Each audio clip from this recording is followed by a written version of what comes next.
കപ്പൽ തുറമുഖത്തിനായി പൊന്നാനിയിൽ 30 ഏക്കർ ഭൂമി വിട്ടു നൽകും. സ്വകാര്യ നിക്ഷേപത്തിന് തയ്യാറാകുന്നവർക്ക് പരമാവധി സൗകര്യങ്ങളും സർക്കാർ പിന്തുണയും നൽകുമെന്ന് പി നന്ദകുമാർ MLA ഉറപ്പ്. ചരക്ക് നീക്ക സാധ്യത മുൻനിർത്തിയുള്ള തുറമുഖ നിർമ്മാണത്തിന്റെ ഭാഗമായി 28-ന് പൊന്നാനിയിൽ നിക്ഷേപകരുടെ സംഗമം സംഘടിപ്പിക്കുന്നതിന് മുന്നോടിയായാണ് തുറമുഖ ഭൂമിയും അനുബന്ധ സൗകര്യങ്ങളും നിക്ഷേപകർക്ക് ഉറപ്പാക്കുമെന്ന് MLA അറിയിച്ചത്. സാഗർമാല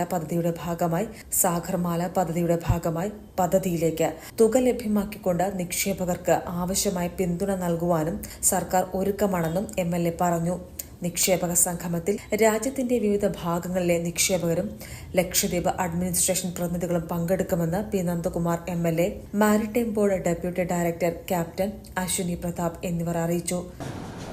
പൊന്നാനിക്കാരെ സംബന്ധിച്ചിടത്തോളം പൊന്നാനി പോർട്ട് വരിക, അതിനുവേണ്ടി നിരന്തരമായ രൂപത്തിലേക്കുള്ള പല ഇടപെടലും നടത്തി. കഴിഞ്ഞ 3-4 വർഷക്കാലത്തെ വലിയ രൂപത്തിലേക്കുള്ള ഒരു ശ്രമം നടത്തി. ആ സ്വപ്നം പൂവണിയാൻ പോകുക. നമുക്കറിയാം, അതിനു വേണ്ടിയിട്ട് നമ്മുടെ മാധ്യമങ്ങളും നല്ല ശ്രമമൊക്കെ നടത്തിയിട്ടുണ്ട്. ആവശ്യമായ രൂപത്തിലേക്ക് ഇവിടെ പൊന്നാനി മൾട്ടി പർപ്പസ് പോർട്ട് വരേണ്ട ആവശ്യകത എല്ലാം ചൂണ്ടിക്കാണിച്ചുകൊണ്ട് വന്നിട്ടുണ്ട്. ഇതെല്ലാം കണക്കിലെടുത്തുകൊണ്ട് ഇപ്പോൾ ഗവൺമെൻറ് തീരുമാനിച്ചിട്ടുള്ളത് ഒരു PPP മോഡൽ പോർട്ട് ഇവിടെ ആരംഭിക്കണമെന്നാണ്. അതിന് മാരിടൈം ബോർഡ് മുൻകൈയെടുത്തുകൊണ്ടുള്ള പ്രവർത്തനങ്ങളാണ് ഇപ്പോൾ നടന്നു വരുന്നത്. ആ PPP മോഡൽ പോർട്ട് വരുമ്പോൾ ഇൻവെസ്റ്റേഴ്സിനെ സംബന്ധിച്ചിടത്തോളം പ്രധാനപ്പെട്ട പ്രശ്നമാണ്.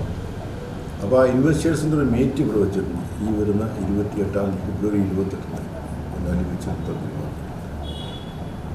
അതിൽ കേരളത്തിനകത്തുനിന്ന് അല്ല, കേരളത്തിന് പുറത്തുനിന്നാണ് പ്രധാനമായിട്ടുള്ള ഇൻവെസ്റ്റേഴ്സിനെ സംബന്ധിച്ചിടത്തോളം നമ്മൾ ക്ഷണിച്ചിട്ടുള്ളത്. ഇന്ത്യയിലെ പ്രമുഖരായിട്ടുള്ള പല കപ്പൽ കമ്പനിക്കാരും ഇന്ത്യ വ്യവസായികൾ നമ്മൾ ക്ഷണിച്ചിട്ടുണ്ട്.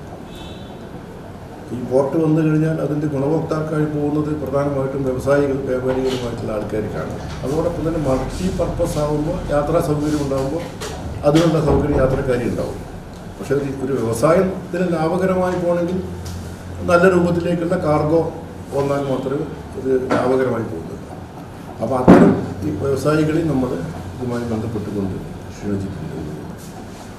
28 രാവിലെ 10 മണിക്ക് ആണ് റോബ ഹോട്ടലിൽ വെച്ചിട്ടാണ് നമ്മൾ കട്ട് നടക്കുന്നത്. തുറമുഖ നിർമ്മാണത്തോടൊപ്പം ബീച്ച് ടൂറിസം നിർമ്മാണത്തിനും സ്വകാര്യ പങ്കാളിത്തം ഉറപ്പാക്കുന്നുണ്ട്. പൊന്നാനി അഴിമുഖത്തോട് ചേർന്ന് ഇരിപ്പിടവും ഓപ്പൺ സ്റ്റേജും ടൂറിസം റൈഡുകളുമെല്ലാം നിർമ്മിക്കുന്ന വിശാലമായ പദ്ധതിയാണ് ബീച്ച് ടൂറിസത്തിന്റെ ഭാഗമായി നടപ്പാക്കാൻ ഉദ്ദേശിക്കുന്നത്. പദ്ധതികൾ നിക്ഷേപകർക്ക് ലാഭകരമാക്കാനുള്ള സകല പിന്തുണയും സർക്കാർ ഉറപ്പാക്കുമെന്നാണ് MLA വ്യക്തമാക്കിയിരിക്കുന്നത്. തുറമുഖ നിർമ്മാണ പദ്ധതി നടത്തിപ്പ് ഉൾപ്പെടെ 30 വർഷത്തേക്ക് വരെ കരാർ ഒപ്പുവയ്ക്കാനും സാധ്യതയുണ്ട്. നിങ്ങളുടെ ഓരോ ആഘോഷങ്ങളെയും ആഹ്ലാദകരമാക്കാൻ തിരൂരിന്റെ സ്റ്റൈൽ ഹബ്ബായ സൻഹ ഫാഷനും ഒരുങ്ങിക്കഴിഞ്ഞു.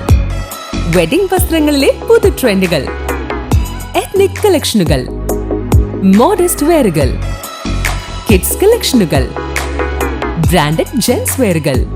സ്വാഗതം സൻഹയുടെ ഈ ഫാഷൻ വിസ്മയങ്ങളിലേക്ക്. ഈ ആഘോഷകാലം സൻഹയ്ക്കൊപ്പം ആവട്ടെ. സൻഹ ഫാഷൻ, തിരൂർ.